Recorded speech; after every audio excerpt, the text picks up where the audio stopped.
Agua para la vida y por la vida. 16ª jornada de la investigación. 1 al 6 de octubre de 2012. Tunja, Duitama, Sogamoso y Chiquinquirá.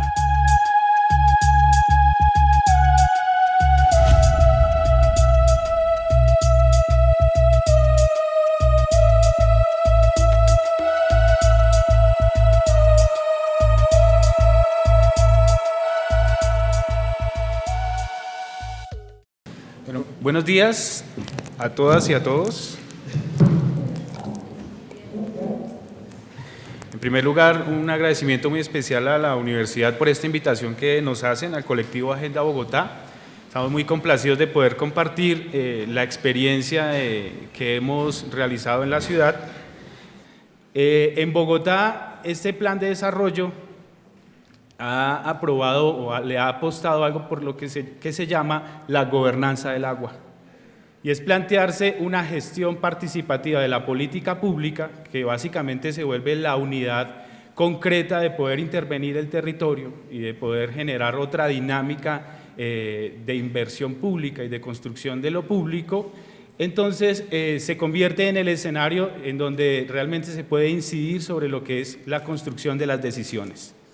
Y ese tema de la gobernanza es una invitación a que la discusión se amplíe y que se pueda convocar a todos los actores sociales que de una u otra forma tienen intereses sobre esos territorios, sobre esos microterritorios, porque como les comentaba Roberto hace un rato, las luchas ambientales han sido efectivas en la medida en que se ha logrado una apropiación de lo territorial cercano, de eso que es la vida cotidiana en el territorio, de eso que es un barrio pero que se construyó sobre el valle de alguna quebrada o que incluso se construyó, como ha sucedido en gran parte en Bogotá, sobre un humedal que fue rellenado y que sobre eso se desarrollaron los pobladores desarrollaron sus urbanizaciones.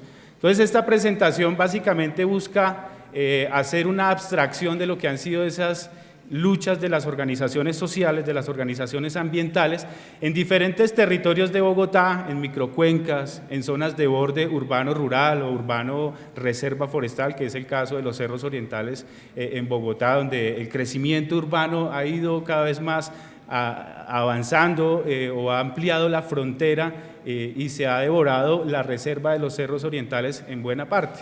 Sin embargo, en los últimos gobiernos, y particularmente en este, ha habido una decisión clara de que no se puede devastar más la naturaleza y de que ese no es el modelo de desarrollo que le conviene a la ciudad para pensarse su sostenibilidad ambiental. Entonces, quiero compartir con ustedes lo que hemos construido nosotros como una propuesta de gestión participativa de la política pública, o una propuesta de lo que debería ser la gobernanza del agua y que es el resultado precisamente de esa experiencia. Siguiente, por favor. Básicamente nosotros hemos logrado, y esta es una propuesta que tenemos para la discusión, digamos, no es un modelo acabado, pero básicamente es cómo volver participativa las diferentes etapas de la política pública, ¿sí? Que básicamente los que son estudiosos de esos temas o los que de una u otra forma conocen las lógicas de gestión de lo público, son los 3 pasos fundamentales de identificar un problema, ¿sí? Y estar de acuerdo con cuál es esa problemática que se identifica. Luego, la fase de formulación y diseño de la intervención de la política pública, cómo vamos a resolver ese problema que identificamos, y posteriormente la implementación y la evaluación de la efectividad de esa política pública.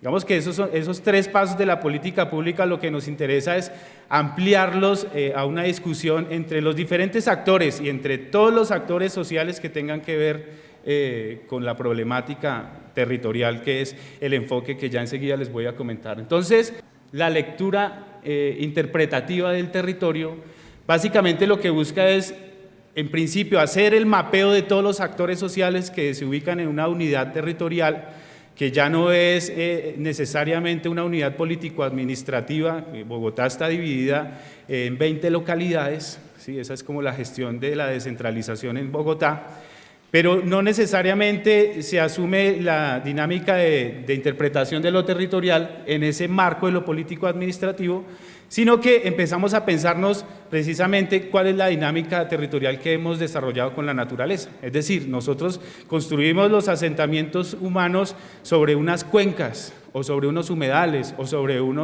el bosque altoandino, o sobre el páramo. Y esos ecosistemas se vuelven unas unidades más interesantes porque son con las que nos hemos interrelacionado, y sobre esa interrelación o sobre esa dinámica de intervención hemos construido un territorio y una territorialidad, una vida cotidiana en concreto sobre un espacio, sobre unos lugares de la naturaleza que inciden también en las formas en que construimos y desarrollamos nuestra cultura, es decir, los significados que para nosotros tienen los lugares y las prácticas culturales que desarrollamos en ese territorio.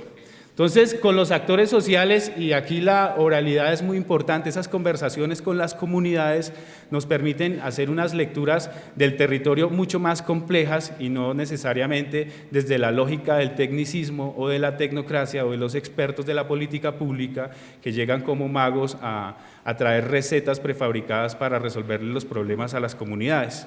Aquí las comunidades adquieren un papel fundamental y con ellos básicamente hacemos lo que denominamos la identificación de los conflictos ambientales. Sí, ya les vamos a comentar un poco más en detalle cómo se denominan o cómo se categorizan esos conflictos ambientales. En esa etapa de encontrarnos con los actores sociales, de conversar con ellos y de lograr que se construya un conocimiento también con ellos a partir de las diferentes fuentes y diagnósticos, indicadores que puede tener una ciudad como Bogotá, que de hecho se ha invertido bastante dinero en esos diagnósticos, pero las comunidades no han apropiado ese conocimiento. Entonces eso es lo que busca esta lectura interpretativa del territorio.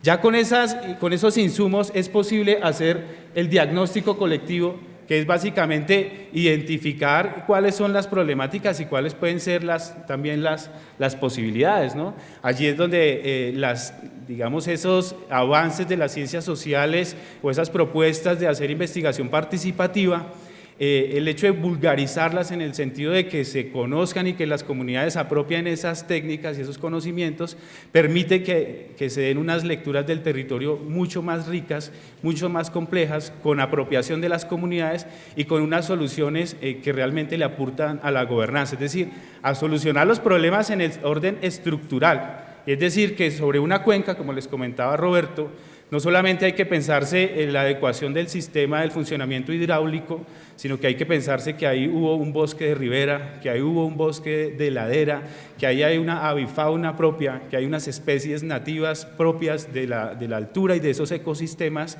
y que es importante retomar ese sentido histórico de la naturaleza para pensarse en una estrategia integral de restauración ecológica, en la que se sopesen las variables biofísicas, pero también las variables sociales y culturales, lo que ha sido nuestra relación con el territorio. Con esos elementos ya es posible pensarse la formulación participativa de la política pública, la construcción colectiva de esos escenarios posibles para pensarse la sostenibilidad del territorio, lo que se llamaría en concreto en la política pública las líneas de acción, ¿sí? El diseño y la formulación de la política pública. Y es importante que en todos estos pasos los pobladores adquieran un papel protagónico, porque se apropian de todo el proceso de la política pública y de esa manera es posible que ellos mismos generen los indicadores. La política pública hay que irla evaluando y seguramente habrá que ir haciendo ajustes sobre el camino. Siguiente, por favor. Siguiente, por favor. Oye. Bien, entonces les decía que el enfoque es el de trabajar con los actores sociales y el de establecer también cuáles son sus agendas de incidencia, porque uno encuentra en un territorio actores sociales diversos, con una identidad propia que tiene también unas agendas de movilización ciudadana concretas. Por ejemplo, en la ruralidad, las mujeres han jugado un papel protagónico en Bogotá, las organizaciones de mujeres, reivindicando un poco la necesidad de repensar esa dinámica machista de intervención sobre el territorio, también adquieren un papel y una propuesta, o más bien generan unas propuestas que que son más equilibradas y que permiten que el territorio sea más sostenible y que apuntan a reconocer los derechos también del territorio, los derechos de la naturaleza. Esas agendas generan posibilidades de construir lo público, ¿sí? Y ahí es importante posibilitar el intercambio de saberes y de experiencias, y digamos eso que en términos ideales a lo que apunta esta sociedad, que es el diálogo intercultural. Entonces, la gobernanza con perspectiva territorial nos permite precisamente abrir la posibilidad de que se construyan nuevos escenarios de construcción de eso que es lo público, que son las decisiones de política pública. Siguiente, por favor. Entonces, les decía, nosotros en ese sentido ya nos hemos puesto de acuerdo en algunas nociones que nos permiten que esa apuesta por la gobernanza del agua sea más interesante, y está el tema del territorio.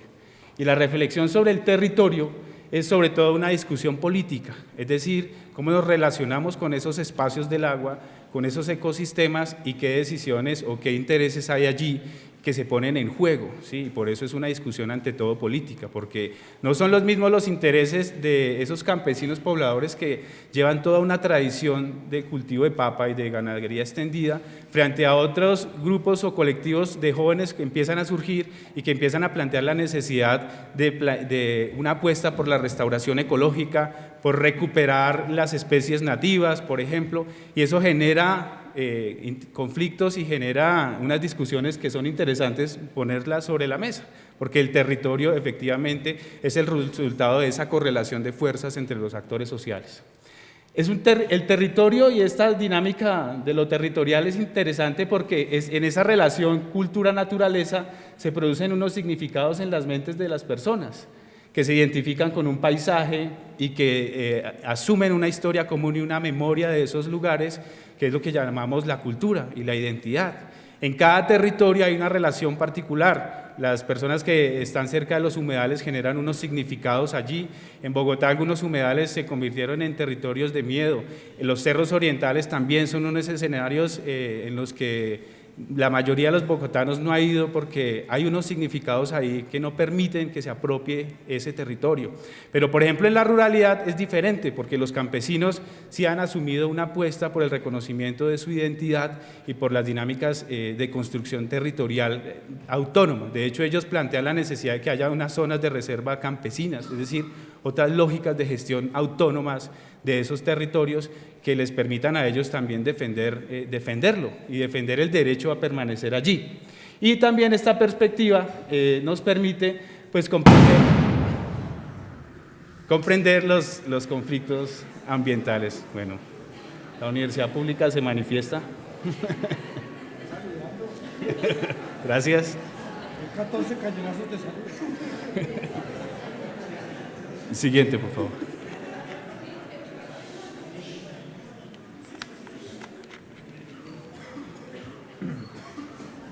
Bueno, esta variable de los conflictos ambientales que también nos adelantó Roberto, pensarnos eso que en la política pública se llama el problema a solucionar de una manera más compleja.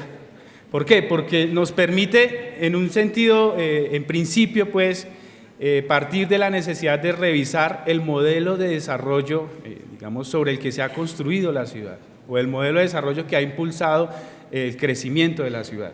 Y en Bogotá, por ejemplo, encontramos que históricamente ha habido un modelo expansionista y la ciudad se ha desarrollado hacia sus bordes, al borde oriental, el borde occidental, el borde sur, y básicamente lo que ha hecho es robarle, por decirlo en esos términos, los espacios a la naturaleza, ¿sí? Cada vez estamos más cerca del páramo, cada vez estamos más cerca del páramo y devorando el bosque altoandino, que de hecho está en una grave crisis en todo el país. El bosque altoandino es el que está, digamos, más crítico. Entonces, los conflictos ambientales tienen su origen en ese modelo de desarrollo, ¿sí?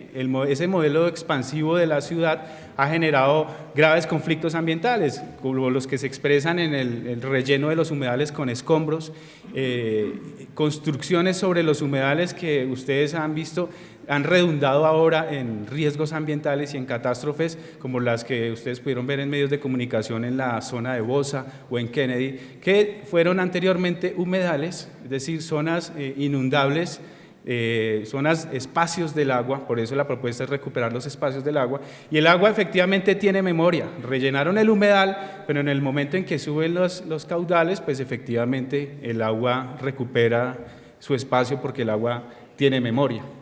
El modelo actual de ocupación y uso del suelo ha tenido unos efectos nefastos sobre esa sostenibilidad, ¿sí? Y específicamente sobre los diferentes ecosistemas que uno encuentra en Bogotá, desde el páramo, las diferentes cuencas, el bosque altoandino, los humedales, etc. Estos conflictos se han vuelto centrales precisamente porque esa lógica ha devenido y ha generado riesgos ambientales. Entonces uno encuentra que las personas que construyeron sobre los cerros tienen el riesgo permanente de remoción en masa, y cada vez que hay una oleada invernal, uno ve que en Bogotá tenemos los famosos derrumbes en Ciudad Bolívar o en los cerros orientales, en San Cristóbal, en el Codito, en el norte, ¿sí? Las inundaciones, otro riesgo ambiental que sobre todo sufren las personas que han desarrollado sus complejos urbanísticos sobre las cuencas de las quebradas y sobre los humedales, porque son frecuentes esos riesgos ambientales. También está otro que se asocia más con la intervención que se ha hecho sobre los cerros con especies exóticas, como el famoso retamo espinoso, que también ustedes lo tienen por acá, y que es una planta pirogenética que produce incendios forestales y que está esparcida por todo el país. Siguiente, por favor. Ahora, ¿qué entendemos por gobernanza? Y esa es una discusión que tenemos que dar seriamente, porque es la posibilidad de tomar decisiones en serio.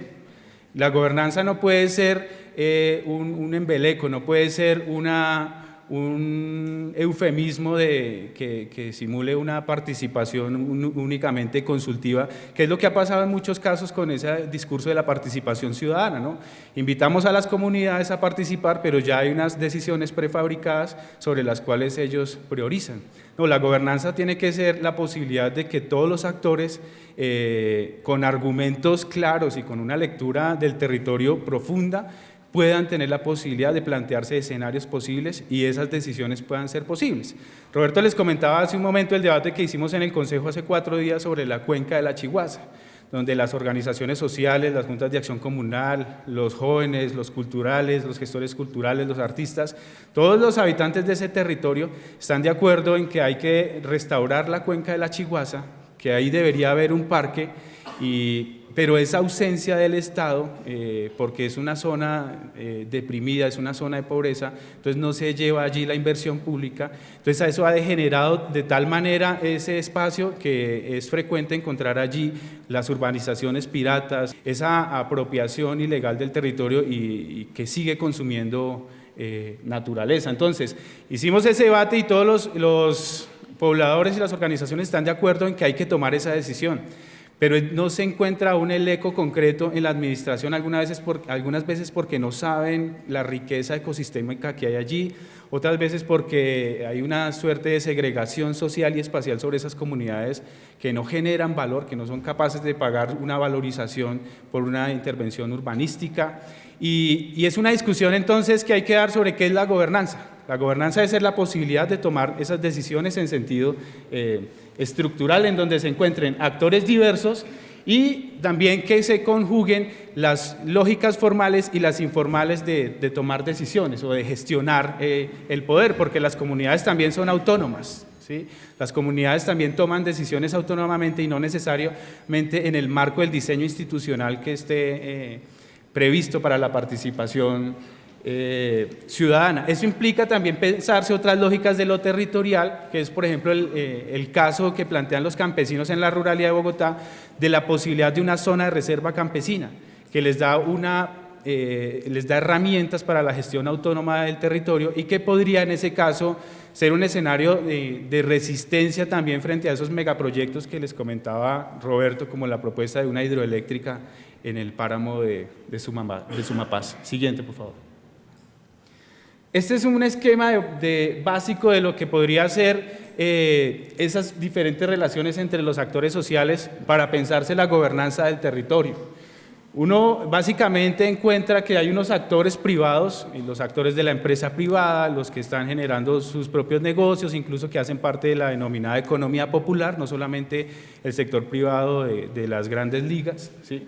Las instituciones públicas, y digo las instituciones públicas y no el Estado, porque las instituciones también tienen unas identidades y unos objetos misionales variados.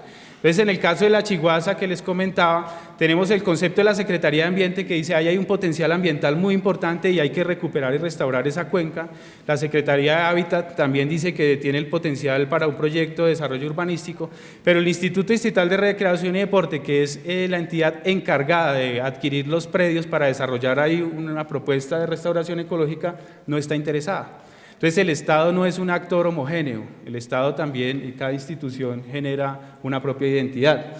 Y las comunidades, por supuesto, las organizaciones y los espacios de participación que en Bogotá también han evolucionado bastante en el sentido de que se han generado muchos espacios de participación. En Bogotá hay consejos de mujeres, de campesinos, de grupos étnicos, de afrodescendientes, de personas en condición de discapacidad, de jóvenes, consejos de artistas. Entonces, todos esos escenarios de participación también se convierten en actores que tienen unas visiones sobre el territorio. Sin embargo, en esas relaciones uno siempre encuentra o el conflicto o la complementariedad. Sí, como les decía, no son idénticos los intereses y como son diversos, pues se generan lógicas de conflicto. Los intereses de quienes están de acuerdo con la explotación intensiva del territorio agrícola o pecuaria no son los mismos de quienes están en el movimiento ambientalista que quieren plantear la recuperación de esos ecosistemas, y no son los mismos los de las instituciones y no son los mismos los de las ONGs. Entonces ahí entran unos intereses en pugna y unas visiones sobre los conflictos ambientales, ¿sí? Algunos plantean, no, pero ¿cuál conflicto ambiental si debemos es poner esta tierra a producir? ¿Cierto? Entonces, ahí entran unas lógicas de conflicto que, pues, en ese ejercicio de gobernanza del agua es importante que se pongan sobre la mesa a la hora de definir las decisiones en la política pública. Siguiente, por favor. Y ya para terminar, hay que hacer una reflexión necesaria sobre el concepto de ciudadanía, porque, ese ha sido parte también del trabajo nuestro, es el de reconocer las nuevas ciudadanías, las nuevas apuestas ciudadanas que se expresan también en las identidades y en otras prácticas luchan ahora por ser reconocidas, ¿no? Las nuevas ciudadanías expresadas en esas personas que defienden su territorio, o los derechos de las mujeres, o los derechos de las poblaciones étnicas, o que se asumen en la defensa de una práctica cultural como el skate, como los rollers, etcétera. Es importante pues tener en cuenta que ya no es el concepto clásico de ciudadanía, que uno encontraba que básicamente se reducía a los derechos del ciudadano y a las obligaciones que también tiene con su Estado, sino que se incorpora una reflexión sobre la identidad cultural y sobre la relación con el territorio, con esos territorios en los que estamos asentados, y resignifican esa relación entre lo humano y lo no humano también. No es que es el hombre que tiene la naturaleza como un medio para llegar al progreso, sino que incluso se plantean los derechos de la naturaleza, los derechos de la Pachamama, ¿sí? Porque ya no es esa misma lógica de la modernidad que instrumentaliza a la naturaleza, ¿sí? Que la subordina a un modelo de desarrollo que nos llevaría a un progreso, sino que es otras lógicas que son más autóctonas, más latinoamericanas, ¿no? Las lógicas de relación de la naturaleza con los indígenas que se asumen como parte de ella y no en esa situación dual hombre y naturaleza, humano y no humano, que pues nos ha llevado a la crisis actual y se expresa específicamente en el cambio climático y el calentamiento global. Entonces, importante también que esas nuevas ciudadanías se reconocen en el diálogo intercultural, la posibilidad de que las diferencias culturales entren en conversación, de que las lógicas territoriales de los afrodescendientes se complementen con las de los indígenas y con las de los campesinos y con las de aquellos que viven quizás en entornos urbanos o que asumen otro tipo de identidad desde su relación con el territorio, su ancestralidad o su ascendencia. Entonces, el diálogo intercultural es la clave para poner en conversación esas diferencias culturales y lograr una conversación sincera que lleve realmente a eso que es la gobernanza del agua. Entonces, básicamente eso era lo que les quería compartir y les agradezco mucho la invitación.